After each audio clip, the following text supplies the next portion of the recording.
Hey guys, welcome to Medicos. So today we will be learning deep muscles of the back. Now, the deep or intrinsic muscles of the back extend from the pelvis to the skull, and some of them include the extensors and rotators of the head and neck. They go ahead and also extend the vertebral column, and some of the other muscles like interspinalis and intertransversae go ahead and extend the neck. Now, totally there are 4 groups of deep muscles of the back, and we can call them sets: SPINOTRANSVERSALES, ERECTOR SPINAE, transversospinales, and segmental muscles. Now these 4 groups, we can go ahead and make a mnemonic called sets, where it basically means that you need to do some sets to get these back muscles. So going into the first group, which is the spinotransversalis muscle, they go ahead and extend your neck, and they also go ahead, draw and rotate your head to one specific side. Now there are 2 muscles in this group, splenius capitis and splenius cervix. Splenius capitis is located from C7 to T4, and one of the special thing about it draws your head back apart from extending your neck, and splenius cervix simply just extends your neck.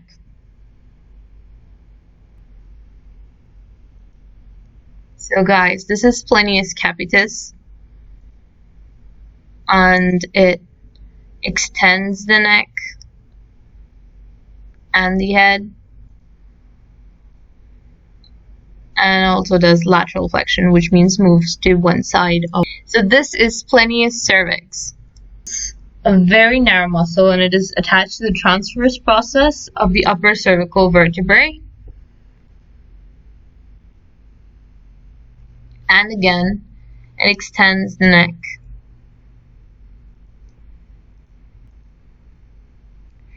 Then comes the second group of deep muscles, which are called the erector spinae muscles. And in these muscles, they're basically totally 9, and 3 iliocostales, 3 longissimus muscles, and 3 spinalis muscles. So I have subdivided them, so we go through all of them, but mostly iliocostales ones, they go ahead and extend the vertebral column. They help you maintain good posture, and they go ahead and bend the body actively on one side. So this is iliocostalis cervices, which is the most superior of the iliocostalis muscles, and it's from C4 to C6.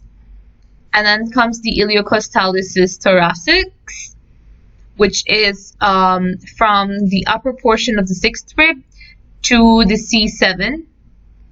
And then comes the iliocostalis lumborum, which is down the 6th rib to the 7th rib, the origin of it. So let me just zoom in. As you can see, this is the iliocostalis cervices, this is iliocostalis thoracis, and this is iliocostalis lumborum, down the 6th to 7th rib.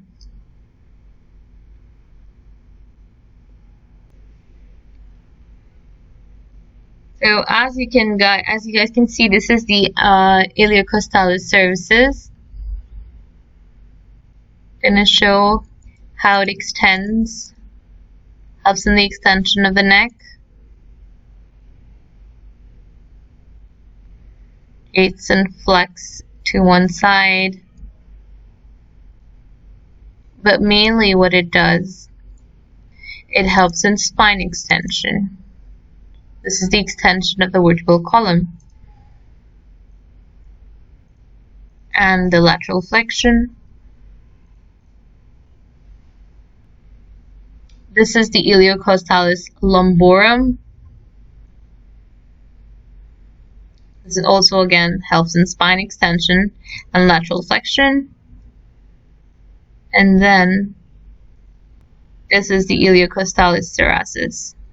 And then it continues from the 6th, 7th rib to lumbar arm. Now, coming to the second group of the erectorospinalis muscles, which is the longissimus muscle.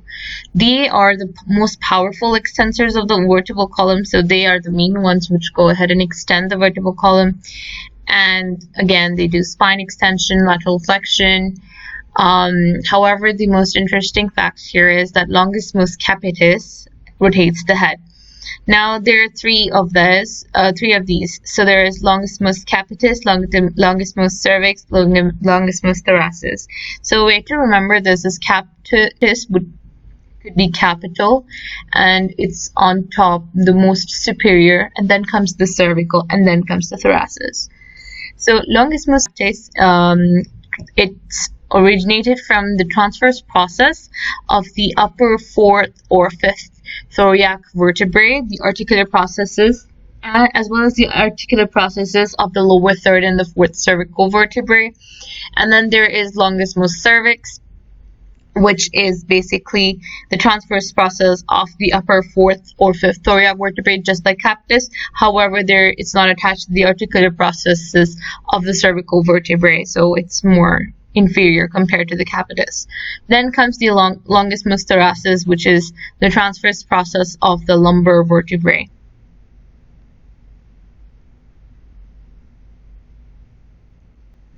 So this is the longissimus capitis.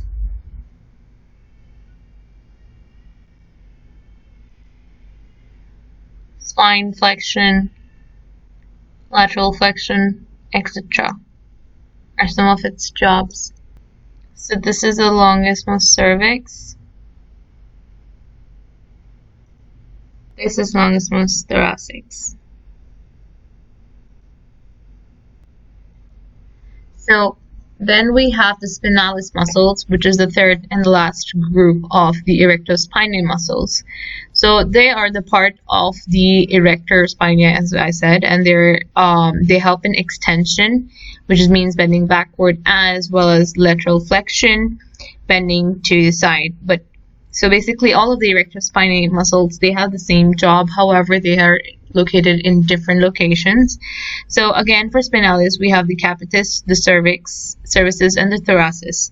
So the spinalis capitis, right over here, if you can see, it is on the side of the spinous process, starts from the spinous process of C7.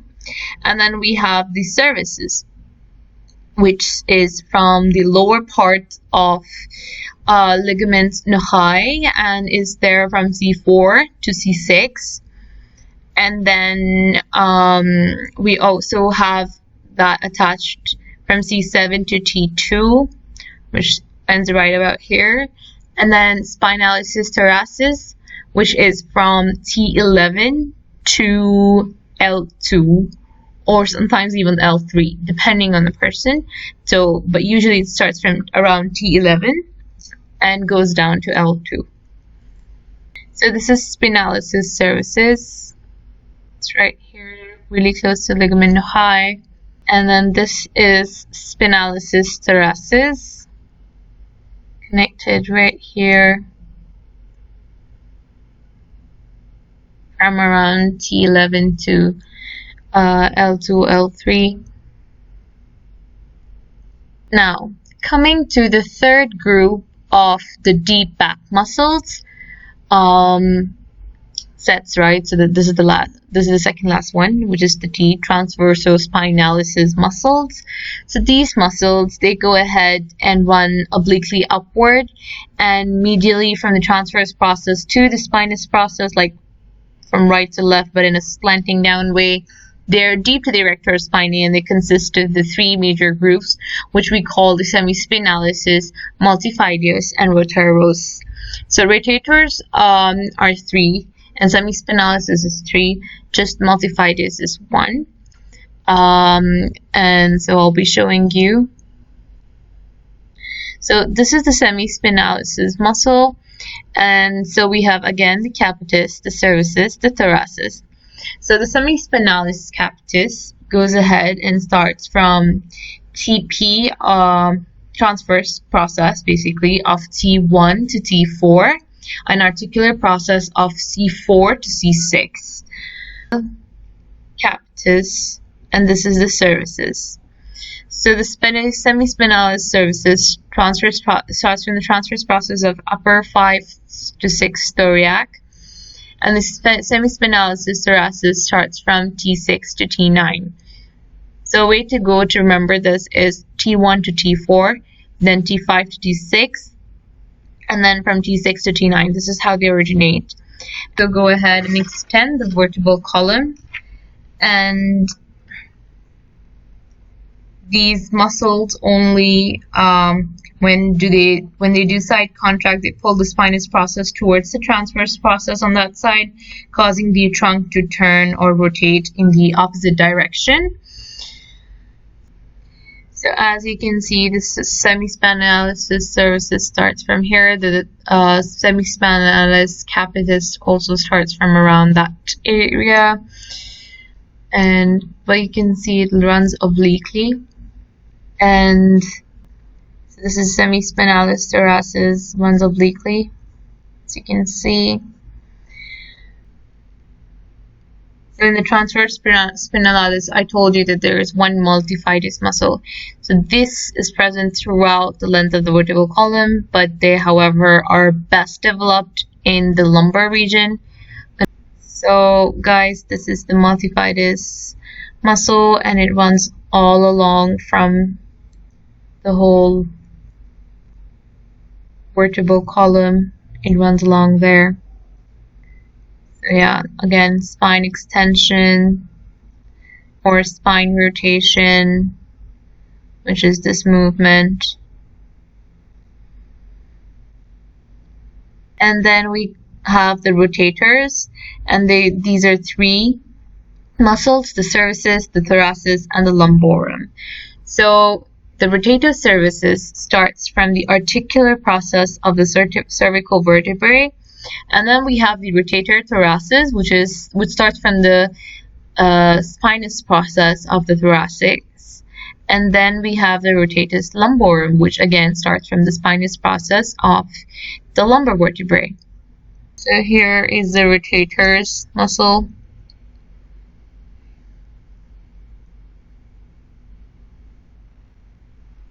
So again, you have the head extension, the spine extension, and the spine rotation movements.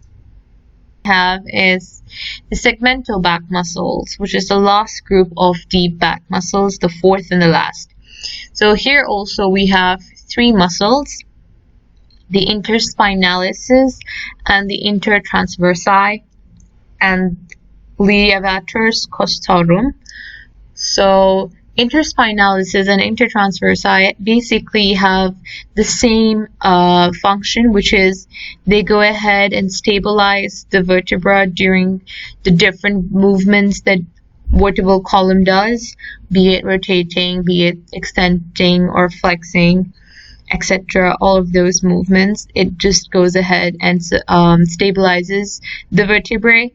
And so interspinalis is located on the spinous process, and intertransversi located on the transverse process. So this is a key trick to remember them. So the name in itself tells you where they're located.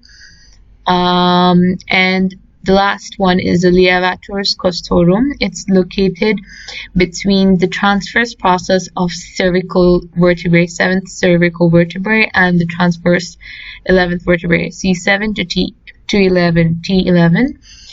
And yeah, they're located on the transverse process, and they help elevate the ribs. This is the intertransversi, runs from the transverse processes. Then we have the levator costorum. They go ahead and contract and elevate the ribs. That is it for today, guys. Hope you guys have a wonderful time learning. Please make sure to like, share, subscribe to our videos. We'll see you next time.